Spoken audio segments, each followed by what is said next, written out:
هلا هلا هلا هلا هلا السلام عليكم ورحمة الله وبركاته እንዴት አመሻችሁ ሰላም ነው ወይ አልহামዱሊላህ ረቢል ዓለሚን አና አቡ ዙበይር እንዴት አመሻችሁ ማለት ነው በመጀመሪያ እና አሁን በማታ የመጣሁትኝ የገባሁትኝ እንደዚሁ ቲክቶኩን ገለጥ ተሳረገው በቃ የሆነ የሚገራርም ቪዲዮ እያየሁኝ በጣም ገርሞኝ ነው የገባሁትኝ እና አንዳንድ ሰዎች አሉ በቃ እስራኤልን ወግነው የሚፎክሩ ማለት ነው ባለቤቶቹ ተቀጥቃጮቹ ማለት ነው ተቀጥቃጮቹ እያለቀሱ እየጮሁ ፕሊስ ኢራን አቁሚ ተኩስሽን ሚሳኤልሽን ወደኛም መተኮስሽን አቁሚ እያሉ እያለቀሱ ባለቤቶቹ ማለት ነው እያየናችሁ ቪዲዮ ላይ ቅጥረኞቹ ግን ይፎክራሉ። ቅጥረኞቹ ማለት ይፎክራሉ። እነዚህ ተጠግተው ተጠጊ ሆኖ ተቀጥረው በቃ በሰራዊትም ሆነ በምን ዝም ብሎ ተጠግተው ያሉ አሉ የለም ከየትም ተለቃቅመው ሄዱት ይፎክራሉ። እነዛ እስራኤል እኮ እንደዚህ ነው አትቻልም፣ የእስራኤል አምላክ እኛ እንቀጠቅጣለን ምናምን ምን ንጹሃን ነው ስትቀጠቅጡ የምናውቀው እኛ። እስራኤልን እኮ አየናት በ6 ቀን ጦርነት እኮ ታየች።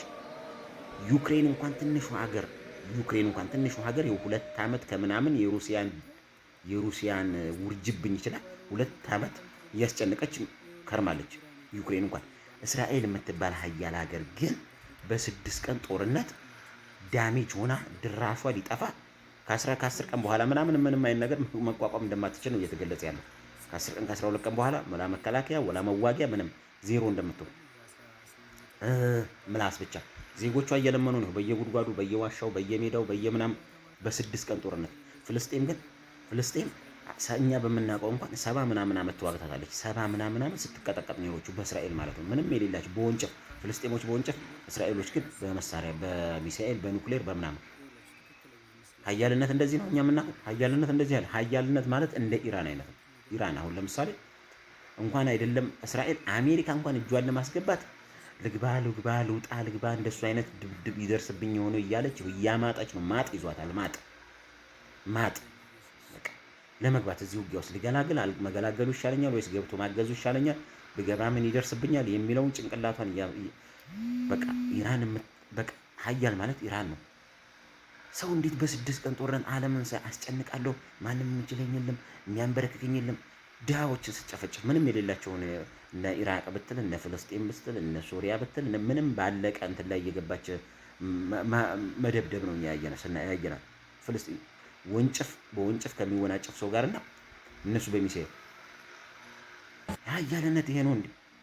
እኔ እኮ ግርም የምትሉኝ ባለቤቶቹ ተጨፍጫፊዎቹ እኛ በቃ በቅቶናል። ባለስልጣኖቹ እርስ በርስ ተከፋፍለው እየተማቱ ነው።